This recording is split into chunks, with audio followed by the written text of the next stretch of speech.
Exploration is going to play a huge role in the upcoming Ghost of Tsushima, and the game is going to give you a lot more freedom than just having to constantly engage in combat. It's very likely that we're going to see a huge number of secrets awaiting to be discovered when the game releases this summer, a lot of side activities and content as well that we are definitely going to want to take a part in to make the most out of it. But let's also not forget about that loot system, as we have a ton of information on that as well that we didn't have previously, including stuff like gear acquisition, upgrading items, and a ton more. So as always, if you enjoyed this video, don't forget to hit that like button as well as subscribing for more awesome content like this, and let's jump right into it. Let's begin with a breakdown of what types of content you can expect in the game. Of course, we know that combat and exploration are going to be a huge part of these. You can engage with both of these extensively, and Nate Fox has confirmed that you can choose to spend a lot of time exploring if that's what you want to. You can choose to spend a lot of time looking for Mongol encampments to get into combat, or use stealth to assassinate people, or you can choose to engage in a lot of narrative content and getting to know people around the island, having conversations with them, helping them with their problems. It's an open world game that gives you a ton of freedom so that the pace is what we want it to be. So this pretty much confirms that no, you're not going to be stuck in just doing combat or exploration. You're going to have all of these opportunities at any given time, and there is going to be a ton of both of these in the game just waiting for you to explore. Now this also brings us to the subject of towns and hubs. In one of yesterday's video, we've talked about that crafting system and the fact that you can improve your armor and weapons by visiting vendors. And now I kind of want to explore that possibility of visiting these vendors. So this is most likely where these towns, villages, and player hubs are going to come into play. And yes, Nate Fox has confirmed that there are absolutely hubs in the game. One of these examples was even shown in the state of play demo, where we had this like temple surrounded by golden foliage, and there were a lot of people over there that yes, you can go ahead and talk to. So it's very likely that a lot of these might have been like NPC quest givers. They could have been just people you could talk with, maybe even like vendors. And this isn't the only location like this in the game. There's a ton more in there just waiting for you to discover them, as well as a ton of open landscape. This also brings us to that crafting slash gathering system that we've seen a glimpse of also in the state of play demo. Like we've seen, for example, Jin collecting flowers that were very useful at coloring your armor. That is a part of it, but we also saw him going into one of these abandoned houses that were giving like linen, and there was also this enemy encampment that was rewarding iron if you were taking it down, and these are likely a part of that crafting system. So other elements that you get from the world you can use to improve your armor, change your weapons, and even make them better. He further explains that Jin is always looking for anything he can find from the environment to get an edge, and it's more than just picking up items. So this includes using verticality or an ambush as well, so basically referring to the combat.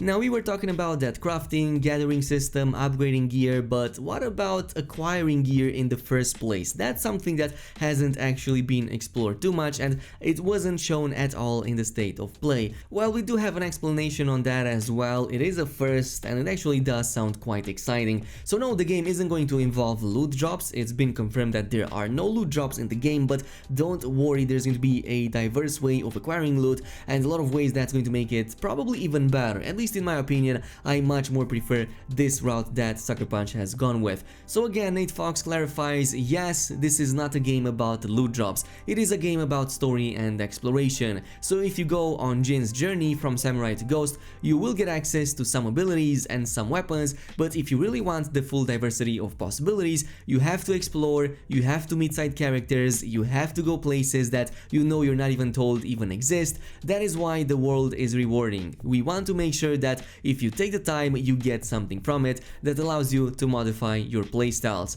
Personally, I much more prefer this route that Sucker Punch has taken. Instead of having to battle with the RNG and constantly having to kill the same enemy over and over again in the hopes of getting the right gear, there's a ton of side content in there just waiting for you to discover it, and through these secrets and these missions and these side activities, you are going to get specific pieces of gear that you know you're going to be rewarded, and you know that they're going to help you further progress your characters without having to waste time. Anyway, this now brings us to that subject of exploration, and I'm sure that many of you out there have been wondering, is there going to be a variety when it comes to this side content, to the side missions and whatnot? And yes, there is going to be a ton of variety to that as well. So there's absolutely side quests elements that don't even involve combat, according to Nate Fox's interview, and he also went on to clarify that there's going to be a lot of people on the Tsushima island. Of course, they're going to be desperate, they're going to be in need because there is wartime going on the island because of that Mongol invasion, and because you're fitting that wandering samurai role,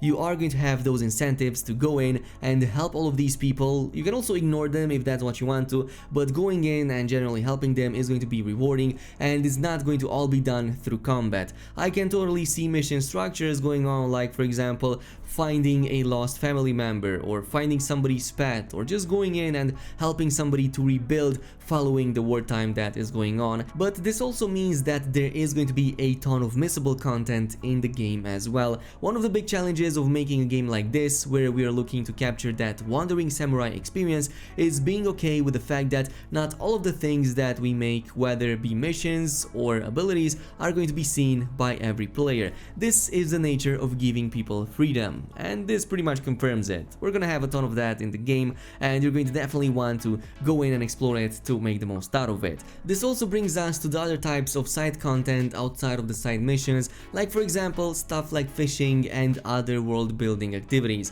And Nate Fox has again confirmed that these are going to be the case, these are going to be present in Ghost of Tsushima, though that fishing part wasn't named by name, but we do have other examples in there. Like for example, we have the standoffs, which are these duels that you can do with other characters. They are more combat oriented, but there's others in there as well, like for example the climbing challenges that we've also seen in the state of play. These are kind of like puzzles, discovery puzzles that you have to figure out and to find your way to climb at the top, most likely for a certain reward. It's very likely that these are also going to give you like for example gear pieces, or maybe certain armor sets for a jumping puzzle that might be very challenging, and this might sometimes require a grappling hook, sometimes it's just like a climbing sequence, and he explains it's very close to how it was in the older Assassin's Creed games before you were able to parkour over everything and anything. Anyway, also on the subject of the open world, one of the things that provides this game a lot of its personality is that wind that is both used as a mechanic to guide you through the world and not to use waypoints, as well as kind of like a means to make the world always appear to be in movement. So there's going to be a ton of emphasis on the wind. We've already seen a ton of this in the footage that we had up until now, and one of the interviews has confirmed that everything is going to be windy. There were trees moving, grass moving, capes moving, hair and particles, and everything else in between, and it's going to look spectacular when we get a chance to finally jump in and see all of that wind having an effect on everything from the vegetation to your character and whatever else is that he's wearing. The game is also going to feature a full-on dynamic weather system. There's going to be multiple types of weathers. We've seen like rain, thunderstorms. It's very likely that we're going to see snow in the snowy areas, and we also have like a lot of biomes in the game. Some of them are very summer-like, some of them are like autumn-like, and let's also not forget about that day and night cycle, which is also fully dynamic, and there is going to be that immersiveness to the game when it comes to exploring the world and kind of losing yourself into it. Throughout all of this, of course, you're going to be using your trusted horse. You're going to use this to travel high distances. Of course, you can also do it on foot, but the best means of transportation is going to be that horse of yours, which by the way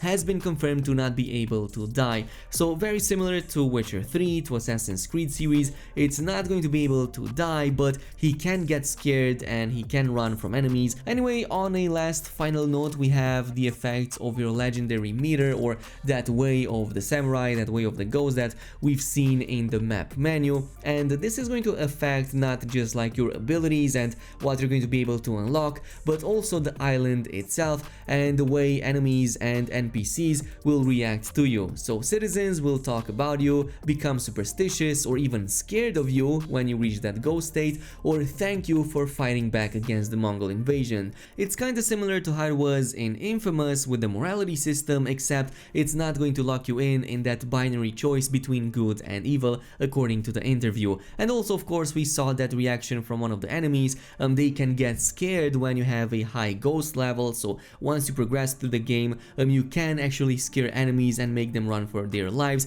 Something very similar to games like, for example, Middle-earth: Shadow of War, that also featured enemies that could lose their morale and run up in fear when you were killing enough enemies around them. But there's going to be a ton more exciting talks about about Ghost of Tsushima in the upcoming days and weeks, so as always stay tuned if you want to see more of this, and as always if you enjoyed this video don't forget to also comment, like and subscribe. Thank you so much for watching and peace!